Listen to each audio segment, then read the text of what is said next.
eat real food, not too much, mostly plants. Done. Love it. So, I mean, you could talk about macronutrients, the carb backloading. You could talk about paleo, all that. Everything that you talk about once you get away from those three terms I just said carries with it some sort of agenda in my mind. Someone's trying to sell you a program. Someone's trying to sell you a book. Someone's trying to sell you their methodology. To me, it's the things that very few nutritionists in the world would argue with is to eat real food, not too much of it, and most of it should be plant-based.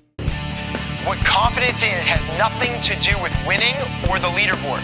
What confidence is knowing that you giving your best effort is enough.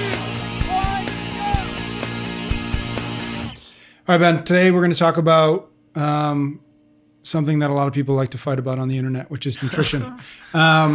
So before we sort of dive into wherever the conversation takes us, I'm really interested to know how you think about nutrition, both or from not only a GPP perspective in terms of your members in the gym, but also your athletes, and where your thinking or where your advice to them differs depending on if it's Katrin trying to get to the games or if it's sort of Sally who just wants to lose weight, just be a little bit fitter, play with the kids more. Yep. I think it all starts with regardless of whether it's people trying to reach world-class levels of elite fitness or if it's people trying to lose 5 or 10 pounds, it all starts at the same spot. It's all a matter of what are you eating and how much. It's pretty obvious. From there, the competitors just dive down a much deeper rabbit hole and go a lot more specific. But where we start with everybody is the quality of the food. And here's my big overarching theme about nutrition is it's way simpler than people make it. It's, people are diving down into these incredible minutiae of, percentages of macros and micronutrients and meal timing and carb backloading and all these different things, yet they're not achieving results. I think that we've complicated something that doesn't need to be complicated. If you take the baseline approach to what food is and how much you should be eating, you're going to get really close to where you want to be. Now, whether that's the elite athlete or just the person trying to lose 5 pounds, what we kind of look for is a level of leanness. So we are looking for all of our members to get, as they get leaner, it coincides with other optimal biomarkers or performance levels. So what we're saying there is based off of your body fat percentage, if your body fat goes down to a certain degree, there's a tipping point, but as it creeps down, from 30% to 25 to 20 to 15, we are fairly confident that other biomarkers are going to track along with it. Gotcha. We think that So it's a good indicator. It's a good indicator of a lot of other things. We think that your mile time, the time it takes you to run 1 mile will also go down. We also think that your triglycerides will go down. We also think that your 2K row time will improve. We also think that your HDL and LDL and ferritin and hemoglobin and all the other biomarkers are going to track really nicely with the level of leanness you are. So our starting point for all of our members or athletes, the one number we're looking for is body fat percentage. And once we get to that certain level, then we can start to play the geeky game. And I'll geek out as much as anybody wants to. I might not be the scientist. I might not be the world-class leader in this, but I love talking and geeking out about the nuances of everything. And how frequently do you run those body fat tests? Yeah, it's a good question. We would love to do it quarterly. We do nutrition challenges at the gym, which are a little less frequent than that. They're probably more like semi-annually, but people do it at the before and after those. So if they are participating in 2 nutrition challenges a year and they're getting the before and afters, that's 4 times a year. That's essentially quarterly, even though it doesn't line up exactly like that. For our games athletes, we don't do it as frequently as that. But the truth is, if I have a really good relationship with an athlete, we don't need to because I can see it. Yep. I can tell by looking at an athlete what they're within, and this is not me being like a palm reader or something like that, but been doing this long enough that you can look at somebody and tell how close they are to their optimal level of leanness, or if they've tipped over and they're too far. Too lean. Too lean. Yeah. Yep. So kind of the base area we're looking for there, and this is a big broad brush stroke, is we look for our guys to be under 10% and our girls to be under 15%. Okay.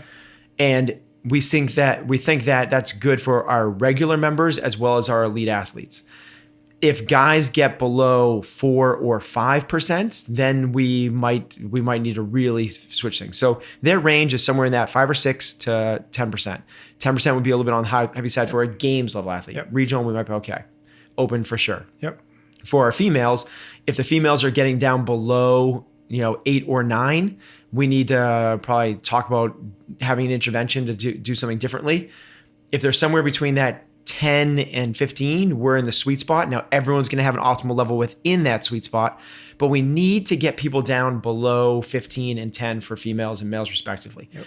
And all of the nutritional protocols we do are set up for that, because even for the sake of performance, what we're saying is, so people are like, what about post-workout shakes? And what about creatine? And what about, getting in carbs, pre-workout and post-workout and all these things? What we're saying is all of those little micro little things are not going to move the needle as much for you as losing 5 pounds of fat. Mm-hmm. Losing 5 pounds of fat will improve everything else you do in our sport. And our sport is just a microcosm of life. Right. So we're going to improve your life if you drop 5 pounds of fat. Mm-hmm. So how would you begin then, without getting to the sort of the geeky end of it? You have an athlete either at the gym or a competitive athlete who you say, okay, you need to lose 5 to 8 pounds, right, to get to that sort of that optimal place.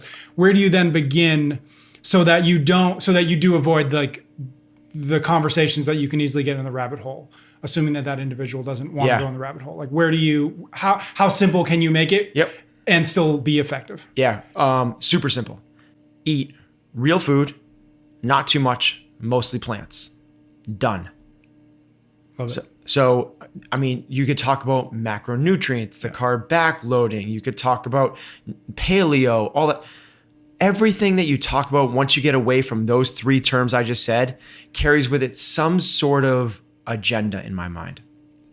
Someone's trying to sell you a program. Someone's trying to sell you a book. Someone's trying to sell you their methodology. To me, it's the things that very few nutritionists in the world would argue with is to eat real food, not too much of it, and most of it should be plant-based.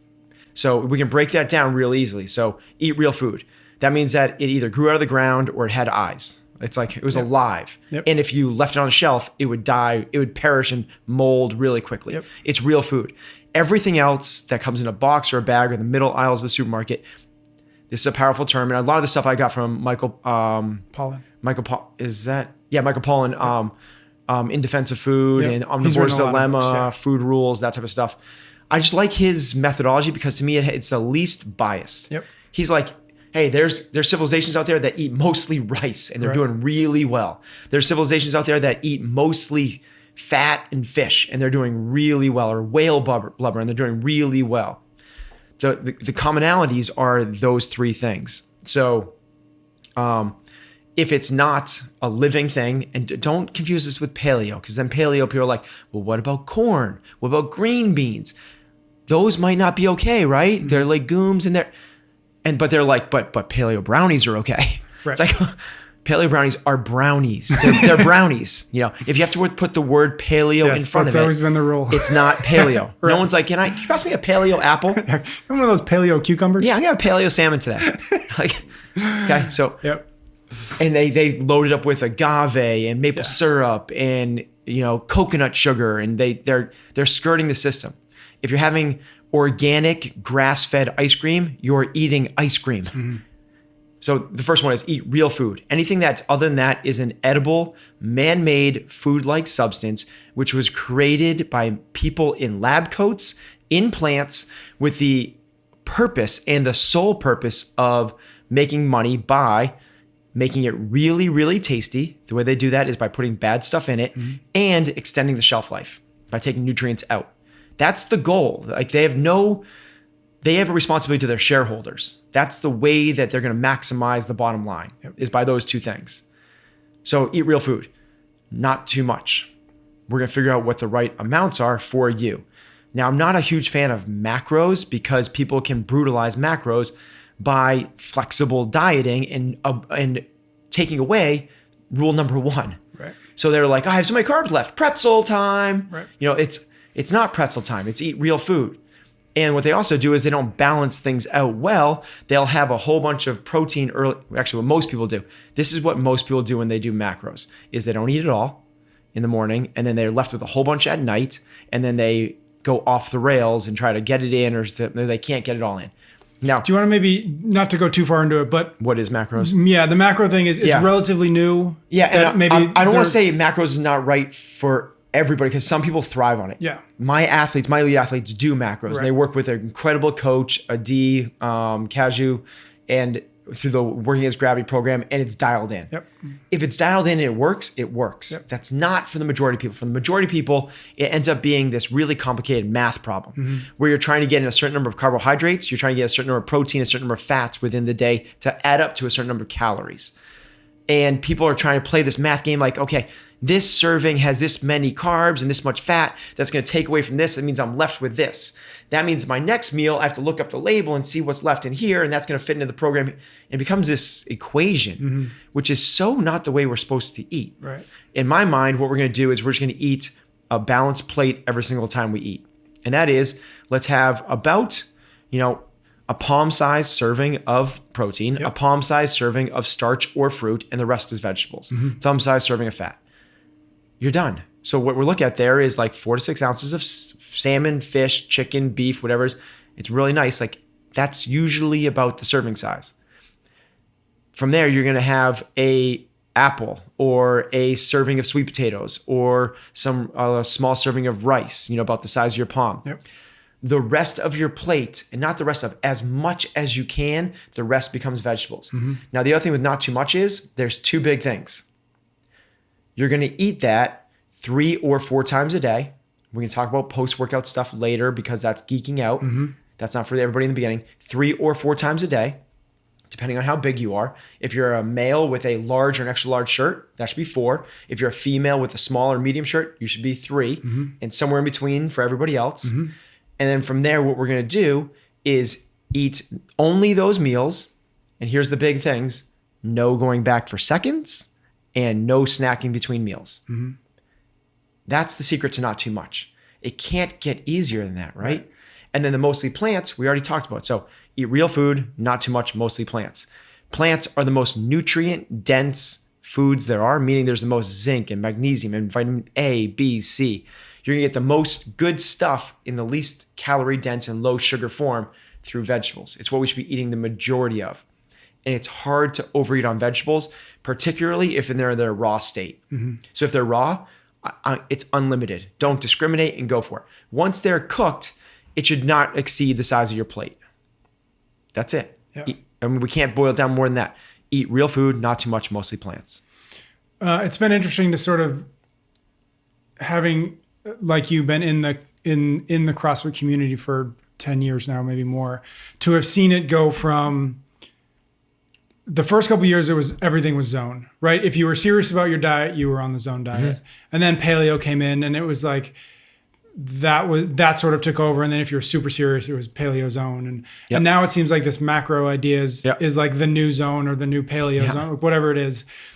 Any insight or any ideas or thoughts on why this cycle kind of happens every 2 or 3 years where people are suddenly talking about, okay, that was the old thing and now here's the new thing. Everyone loves the next thing. Yeah. People don't believe that doing things basic the right way can get them what they want. Yet, we know that if you just focus on improving your overhead squat, everything else is going to get better. Yeah. So here's my kind of quick analogy into like, should it be paleo or should it be weighing and measuring, zone or macros? Yep. Clean eating, real food or paleo, whatever you want to term that, not eating junk and not eating man-made food-like substances is quality. When we go to the gym now, we know quality is really good. We know thrusters and pull-ups and burpees and running and deadlifts are better for you than their counterparts of leg extensions, calf raises, bicep curls, and any outie machine and butt blaster. We know that they produce better results. That's the quality side. So we know that meat, fruits, vegetables, nuts, and seeds are better for you than Ritz crackers, tortilla chips, and Skittles. We know that. The quality is there. Then the other side of that is the quantity. We know when we work out, it's better to know that you did 21, 15, 9 of thrusters and pull-ups with 95 pound bar, and it took you 3.5 minutes. Yep. We quantify it. We're putting numbers to it. We measured your output.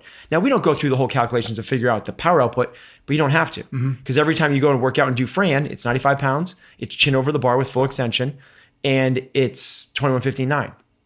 If you measure the time, you have everything in that. That's all the variables you need to figure out your power output. Similar to when you eat, which most people in the paleo world are not doing, we need to know how much. So we need to do some sort of zone or macros or some sort of weighing and measuring, whether that's really strict eyeball with the size of your hand, not going back for seconds, no snacking. So people in the paleo side are saying, no, we should be doing thrusters and pull-ups. And people on the macro zone side are saying, no, we just have to measure it. Well, when you go to the gym, you're not just going to the gym and measuring your output for leg extensions and bicep curls. You're not doing 21.59 of leg extensions and bicep curls. And similarly, you're not going to the gym, not knowing how much you're putting on the bar, not timing it, and not having a rep scheme, just doing thrusters and pull-ups. You have to have both of them together to get the sweet stuff. That's why it's eat real food, not too much. You have to have both of those together. Right. In Greg Glassman's terms, it's eat meat, vegetables, nuts, seeds, some fruit, little starch, no sugar. Keep intake levels of that which support exercise, not body fat. He's saying the same thing in different terms. Right. And he's been saying that from the very beginning. He hasn't deviated from. He's known this since, shocker, for decades while we're still trying to figure it out. Right. Well, we bounce back and forth. Right. We debate it back and forth. He's just kind of up there like, go ahead. I thought I solved this already. I've been saying this at every level 1 seminar for the last 20 years. Yeah. So body weight is sort of your sort of key indicator. Body fat, right. Yeah. Where does something like blood work fit into that? Does it matter? Is it something that only you suggest only your top athletes go to? Like, where do you fall in line on that? I'm a big fan of getting blood work done. Okay. So blood work allows you to see underneath the hood and see if anything's out of whack. Without that, you're playing a guessing game. So if you go to a nutritionist looks at you and looks at your diet and then says, you need to get more zinc, which is what they're all going to say. Right. It's a hot thing now. Everyone says you need to get more zinc, or you need to get more magnesium or more calcium. It's what back in the day it was, fish oil, then it became vitamin D, and now it's zinc. It's just the next thing. Yeah. It's what nutritionists like to talk about because it makes them feel smart. What they're going to say is you need more of this micronutrient based off your diet. Yet they have no idea. That'd be me like you calling me up on the phone, having never met you at all, and be like, here's what I'm doing for my squat program. What should I do to improve my squat? And me being like, I think you need to get back on your heels more. Yeah. I've never seen it. I mean, it may not be wrong. It might not be wrong. But it's probably not the right answer. But it could be wrong. Yeah. Because them saying you need more zinc, you might be dangerously high levels of zinc as is. Yep. You might be squatting on your heels as is. You're going to fall over backwards. It could be wrong. It could be dangerous. I have to watch you squat if I want to improve your squat. It's the same thing with a nutritionist. They have to look under the hood to see it. So we get our blood work done. We do it with all of our top athletes. And the funny thing is about the zinc, they're all optimal levels or slightly above. If we supplemented like all of our nutritionists want us to, it becomes detrimental to our health. Yeah. So that's not something that's exclusive to world-class athletes. Everybody should be doing that. Yep. You should not be supplementing, in my opinion, with anything unless you know the reason why you're doing it. That would be like not knowing what kind of car you're driving, whether it's gas or diesel. Like, I'm just going to put this in anyway. They said, right. So you got to look underneath the hood first. Right. So do you have a lot of your members do blood work, assuming that they come to you and saying, looking for real nutritional advice, is that generally the place that you start with them, or is that sort of a step further? Yeah, no, it's definitely not where we start. Okay. Because it's the micro. Gotcha. And here's the idea is if you do the big macro stuff, real food, not too much, most places, you're going to get 85% of it there anyway. Yep. Now, if we want to get that little extra bump, and maybe if you have some sort of like issue, like you're really tried all these things and you can't get healthy, you really have low energy, it's a great exercise to go through. Yeah. We go through a company called Inside Tracker, which is Boston based. So it's really nice for us. They give you 35 biomarkers. The blood work you get from your doctor, it doesn't tell you the story. There's no story. They're going to tell you HDL, LDL, cholesterol, maybe a few of the vitamins and, something else. You need way more than that. And then truthfully, what you need is someone to kind of explain it to you. Yeah. to kind of go through the weeds and pull out the little stories, and I'm not, this isn't an ad for Inside Tracker, but they're pretty good. They could be like, oh, based off of your ferritin levels, your hemoglobin and this, you need to stop having caffeine after noon. They can do that. That's pretty cool. Yep. That tells a really good story. The idea though is that you can get really close without that. But if you want to get that little extra 10, 15%, or you're an outlier, then it's a really good practice to probably go through. So that's a good segue into sort of the last topic, which is just how you think about it for your top athletes, or how somebody who wants to be a top athlete should be thinking about it. Is it all those things we've talked about, the blood work, and then whatever that blood work tells you to do is like, that's the next step, and that's where you geek out on it? So the way I would do it is, but there's some steps in between. Okay. So what we start with is real food, regardless of who we are. Yep. So it's not, because you need the nutrients. Here's a thing that I don't think people realize. We can compete in the sport of fitness. The primary test of what we do is called Metcons, which is short for metabolic conditioning. I don't think people are drawing the link here. Metabolic is metabolism. It's your body's ability to take food and turn it into energy. What we're doing is we're competing in the sport of eating into energy. That's really what it is. Yeah. So when you have high school kids come in and they do their first CrossFit workout and they puke, the reason they're puking is because they don't have good enough nutrition. That's the reason. What we need to do is get much better at feeding your body with the right nutrients. That's huge. I know there's all these outliers, people that eat peanut butter and milk, and everyone wants, Right. That's a huge component of what we're doing is the nutrients. Now, once we have the whole food, then from there, we're going to go to the quantity stuff. And we start people off at basically a 30, 30, 30, 33%, 33, but a third of each, kind of that same idea. In terms of protein, carbs, and fat. Sorry. Yeah. Yep. Protein, carbs, and fat. From there, once they'll go to that leanness. If they follow along with this program, they'll get down to below 15 or 10%. Once we're there, then we're going to tweak to find out where they perform optimally. And once they get to that optimal level, then we're going to try to get more carbohydrates into them. Carbohydrates are just different forms of sugar: monosaccharide, disaccharides, polysaccharides, just different sugars. They take different shapes and forms. That's what carbs are. Your sugars are stored in your body as glycogen. Glycogen is stored energy in your muscles and your liver for energy. That's what we compete in a glycolytic sport. Yes, there's some of the really high power stuff, and yes, there's some longer oxidative stuff. The majority of what we do requires glycogen. So the person that can put more glycogen into the engine is going to perform better. So once we get, assuming they're already at their optimal level of leanness. So that's the whole idea, is like, it doesn't make sense to put more stores in when you already have all this fat storage. So what we're going to do is we're going to bring more carbohydrates in. So that's the missing what you said. So between the eating clean, measuring, and the blood work, there's two different levels. One is let's try to get as many carbs into us as possible. Not protein. People love the protein thing, but post-workout, carbohydrates are more important. But still keeping within that window of body fat percentage. Yes, right? correct. That's the sort of. So how can we, while staying at not even that window anymore, what's your optimal level? Gotcha. So if we might get you to 14%, but we're still not where we want to be, we might bring you all the way down to 11%, right? Let's get you even more. And here's the thing is, like, if you're compliant, it's like a machine. We can just do this. It's just a matter of how much bad you want it. So we get you to the optimal level of leanness. And then once we're there, then we're going to try to get you more carbohydrates in the form of some pretty dense ones like sweet potatoes, raisins, rice, oatmeal and bananas. That's where we kind of go to. Then from there, the next level we'll do is we'll work on supplementation. In supplementation, there's a carbohydrate supplement that we'll go to first. That's a big one. The next one is protein. Mm-hmm. We're looking for a whey protein isolate. Yep. Then from there, we talk about creatine monohydrate, not one of the matrices or blends, 5 grams a day. Don't have to meal time it. And it can be taken at any time. You don't need to go like with grape juice or high glycemic carbs or anything like that.